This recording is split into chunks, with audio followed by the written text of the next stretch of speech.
Hello दोस्तों, स्वागत करता हूं आपका अपने चैनल जिसका नाम है ड्रीम पाठशाला ग्रो बियॉन्ड लिमिट्स।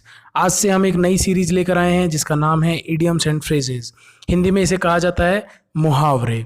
तो आइए शुरू करते हैं। Let's have a brief introduction. I have done BE Civil Engineering. After that, I cleared various exams: SBI, IBPS, Intelligence Bureau, SSC, ESIC, and others. This is our target audience: SSC CGL, CHSL, Banking Insurance, UPSC CSET, CAPF, CDS, FCAT, Navy, EPFO, ESIC, CAT and others। जहाँ भी English आती है ये आपके लिए बहुत useful होने वाली है सीरीज़, तो देखते रहिए। अब देखिए, कोर्स डिटेल्स की बात करें तो हमारे कोर्स डिटेल्स में हम क्या क्या इंक्लूड करेंगे। प्रीवियस ईयर के idioms, most important idioms, mnemonics का यूज़ करेंगे बहुत अच्छे से। निमोनिक्स का मतलब क्या होता है? निमोनिक्स का मतलब होता है किसी चीज़ को याद करने का तरीका।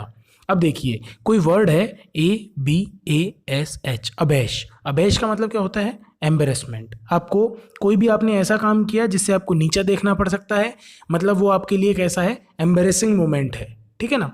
तो एम्बेरसमेंट आपको वैसे याद रहे ना रहे, लेकिन आपको अबैश वर्ड कैसे याद रह सकता है कि देखिए, आपकी कोई बहुत ज़्यादा एम्बेरसमेंट कर रहा है, आपको बहुत ज़्यादा नीचा दिखाने की कोशिश कर रहा है, तो आप उसे क्या बोलोगे? अब बस, अब बस। तो अबैश कैसा साउंड कर रहा है? अब बस, ठीक है ना। तो आपको इजीली याद रह जाएगा जैसे ही आपको ये वर्ड दिखेगा अबैश, कि मतलब हाँ, अबैश मतलब अब बस मैंने याद रखा था, और अब बस का मतलब क्या था? एम्बेरसमेंट, ठीक है ना। तो आपको इस तरीके से याद रह जाएगा। तो इस तरीके से बहुत सारे तरीके हैं हमारे पास जिनसे हम सीखने की कोशिश करेंगे। इजी टू अंडरस्टैंड मेथड रहेंगे हमारे। तो आइए शुरू करते हैं। हमारी पहली इडियम है flogging a dead horse. Flogging a dead horse का मतलब क्या होता है? देखिए, फ्लॉग का मतलब क्या होता है? फ्लॉग का मतलब क्या होता है? किसी को सजा देना, किसी को कोड़े मारना। आपने राजा महाराजाओं का केस सुना है?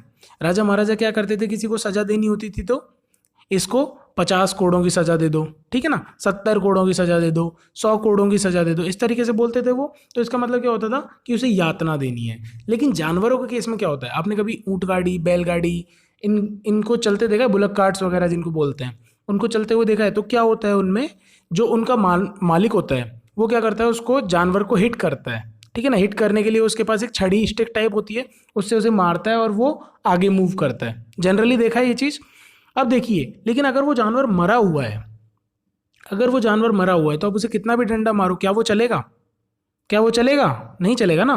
तो यही वो केस है कि आप क्या कर रहे हैं? व्यर्थ का प्रयास कर रहे हैं। भाई, वो जानवर तो मरा पड़ा है ना, आप उसे कितना भी फ्लॉग कीजिए वो नहीं चल पाएगा।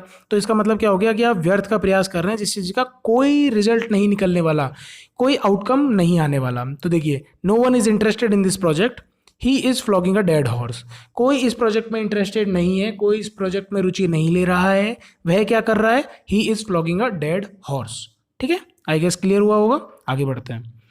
To make a clean breast of. अब देखिए, to make a clean breast of का मतलब क्या हो गया? ब्रेस्ट मतलब छाती, क्लीन मतलब साफ करना, और टू मेक मतलब बनाना, ठीक है ना। इसका मतलब क्या हो गया कि अपनी छाती को साफ करना। अब देखिए, अपनी छाती को साफ कैसे करेगा कोई? अब मान लीजिए आपने कोई क्राइम कर दिया या किसी से कोई झूठ बोल दिया, तो आपके दिमाग में क्या चीज़ चलती रहती है कि यार मेरी छाती पर बोझ रखा हुआ है, ये मैंने उससे गलत बोला, गलत काम किया मैंने, कहीं मैं पकड़ा गया तो क्या होगा? सिंपल होता है ना ये तो। मान लीजिए आपको इंग्लिश नहीं भी आती है, लेकिन इतना तो आप जनरल सेंस लगा लेंगे। तो अब देखिए आगे क्या है, आपने उस चीज़ को साफ कैसे कर रहे हैं कि मैं यार इस छाती पर जो वजन रखा हुआ है मेरा, इसे कैसे साफ करूं? तो उसके लिए क्या करेंगे? आप उस जुर्म को कबूल कर लेंगे, कर लेंगे। तो इसका मतलब भी क्या हो गया? किए हुए अपराध का दूसरों के सामने स्वीकार कर लेना, उस चीज़ का खुलासा कर लेना। क्लियर? तो अब एग्जाम्पल देख लीजिए। During the last moments of his life, his किसकी? क्रिमिनल की। तो क्रिमिनल के अंतिम क्षणों में, अपने जीवन के अंतिम क्षणों में क्रिमिनल ने क्या कर लिया? Made a clean breast of. अपनी सारे जुर्म को कबूल कर लिया। एवरीथिंग ही हैड डन, जो कुछ भी उसने किया था सब कुछ कबूल कर लिया कि हाँ भाई मैंने ये किया है, मुझे जो सजा देनी है दे लो। क्लियर? आगे बढ़ते हैं। To keep up with. देखिए, keep up, keep it up बोलते हो आप जब किसी को सपोर्ट करना होता है, कोई आगे बढ़ रहा है उसे आप सपोर्ट करना चाह रहे हैं, आप बोलना चाह रहे हैं कि हाँ भाई ऐसे करते रहो, लगे रहो, लगे रहो, बहुत अच्छा कर रहे हो, तो आप क्या बोलते हो? Keep it up. तो कीप इट अप मतलब क्या हो गया? कीप अप का मतलब क्या होता है? देखिए, वो इट जो वर्ड है ना, इट जो चीज़ है वो तो आपको ये बता रही है, इट मतलब इस प्रोसेस को, कीप अप मतलब जारी रखो, जारी रखो। इट यहाँ पे क्या बता रहा है? इस प्रोसेस को, जो भी आप कर रहे हो उस चीज़ को जारी रखो, मतलब कीप इट अप, ठीक है। और कीप अप विद, अब यहाँ पर विद लगा दिया। विद का मतलब क्या हो रहा है कि आप इस चीज़ को जारी रखो, लेकिन विद मतलब किसी के साथ जारी रखो। क्लियर हो रही है चीज़ें? विद मतलब किसी के साथ जारी रखो। और किसी के साथ कब जारी रख सकते हैं? जब आप उसी पेज पर चल रहे हैं जिस पेज पर सामने वाला चल रहा है। क्लियर हो रही है चीज़ें? तो इसका मतलब क्या हो गया? बराबरी करना, टू बी ऑन पार और टू बी एट पार। ठीक है ना? अब देखिए एग्जाम्पल देख लेते हैं। शी ट्राइज वेरी हार्ड, वो बहुत ज़्यादा कोशिश करती है, बहुत मेहनत करती है। टू कीप अप विद, बराबरी करने की, हर रिच नेबर्स, उसके जो पड़ोसी हैं, जो उसके अमीर पड़ोसी हैं, उनसे बराबरी करने के लिए वो बहुत कोशिश करती है। आई गेस समझ आया होगा। आगे बढ़ते हैं। Token strike. अब देखिए स्ट्राइक का मतलब क्या होता है? हड़ताल। हड़ताल का मतलब क्या होता है कि आप काम करने से मना कर रहे हैं। सिंपल है ना। अब उसमें एक होती है इंडेफिनिट टाइम पीरियड के लिए आपको स्ट्राइक कर रहे हैं। ठीक है ना। इंडेफिनिट टाइम पीरियड के लिए स्ट्राइक कर रहे हैं मतलब अनिश्चितकालीन वो आपकी हड़ताल चल रही है। ठीक है ना। और उससे पहले आप क्या कर रहे हैं? टोकन स्ट्राइक कर रहे हैं। टोकन स्ट्राइक का मतलब क्या हो गया कि आप ऐसी कोई स्ट्राइक करने जा रहे हैं जिसका बहुत बड़ा इम्पैक्ट पड़ सकता है। आप वो इस चीज़ को दिखाना चाहते हैं कि भाई अगर हमने स्ट्राइक कर दी तो बहुत बड़ा इम्पैक्ट पड़ेगा। जैसे बैंकर्स जो होते हैं जनरली स्ट्राइक करते हैं, क्यों? क्योंकि उनकी डिमांड्स नहीं मानी जा रही हैं। तो उसके लिए वो क्या कर रहे हैं? एक टोकन स्ट्राइक कर रहे हैं कि भाई 2 दिन हम काम नहीं करेंगे, 3 दिन हम काम नहीं करेंगे। उसके बाद भी अगर आपने नहीं मानी तो हम फिर आगे इंडेफिनिट टाइम के लिए स्ट्राइक करेंगे, अनिश्चितकालीन हड़ताल करेंगे। तो टोकन स्ट्राइक क्या हो गया? सांकेतिक हड़ताल। आपने एक संकेत दे दिया कि अगर हमारी डिमांड आपने नहीं मानी तो हम हड़ताल कर सकते हैं। इस चीज़ का ये संकेत है। The working of the factory, factory में जो काम चल रहा था, फैक्ट्री का काम वॉज डिसरप्टेड। डिसरप्ट का मतलब क्या होता है? उसमें बाधा उत्पन्न होना। ठीक है ना। उस चीज़ में बाधा उत्पन्न होना, ये होता है डिसरप्शन। ऑन अकाउंट ऑफ का मतलब क्या होता है? के चलते, की वजह से। Of a token strike by the workers, workers ने जो भी टोकन स्ट्राइक की थी, सांकेतिक हड़ताल की थी, उसकी वजह से क्या हुआ? वर्किंग ऑफ द फैक्ट्री जो है वो डिसरप्ट हो गई। समझ आया होगा। आगे बढ़ते हैं। अब देखिए bye fits and starts. Fits and start, अब इसको जनरल सेंस में समझने की कोशिश कीजिए कि आप गए जिम, आपने एक्सरसाइज की, बहुत अच्छे से एक्सरसाइज की, आप हो गए फिट होने के बाद आपने फिर जिम छोड़ दी, बहुत अच्छे से खाने लग गए, बहुत ज़्यादा खाने लग गए, फिर फैटी चबी ऐसे हो गए।